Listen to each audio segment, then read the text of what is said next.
Hello, a pleasant day, everyone.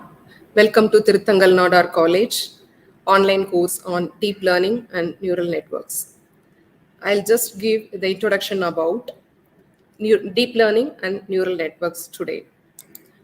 This video slides provides you the basics of neural network architectures, various types of learning methodologies. Following that, concepts of deep learning, difference between neural network, machine learning, and deep learning. Then we'll see about deep learning models, applications and challenges of deep learning process. If you see the pictures of an apple and a dog, can you identify what it is? How do you come to know about it? You might have seen these things already. Unknowingly or unintentionally, you might have seen the features of these two items. It is registered in your brain, and your brain built a model based on this. Whenever this picture is shown to you, you try to find out similar features. Try to match those features and identify it. That means this picture is associated with the priori knowledge that you have already. Using this priori knowledge, you try to recognize these pictures. But if you see the pictures which are not known to you, can you able to identify, can you able to say what it is?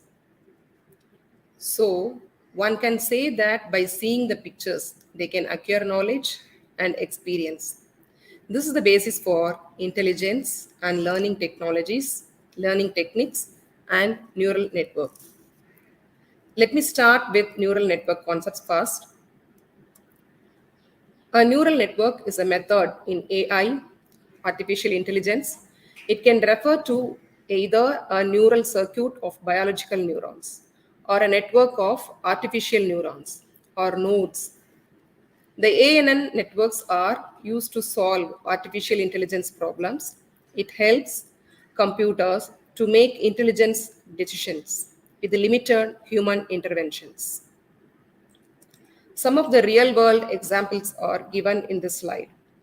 The neural network models can able to solve the problems of pattern recognition, face detection, speech recognition, natural language processing, and automatic vehicles. A simple neural network architecture has three types of layers: input layer, hidden layer, and output layer. The input layer is made up of initial data for the neural network. Hidden layers are the intermediate layers between input and output layers. And it is the place where all the computation is done. Output layer produces results for given inputs. The activation function is used to decide whether the neuron should be activated or not. The purpose of the activation function is to introduce non-linearity into the output of the neuron. There are two main categories: linear activation and non-linear activation functions. Say, for example, sigmoid function, tanh function, ReLU, rectified linear unit activation functions. There are three types of learning methodologies followed in neural network: supervised learning, unsupervised learning, and reinforcement learning. There is a feedback from the environment whether the desired output is correct or not. Supervised learning: during the training of ANN under supervised learning, the learning is done under the supervision of a teacher. This learning process is dependent. In unsupervised learning, as the name suggests, this type of learning is done without the supervision of a teacher. This learning process is independent.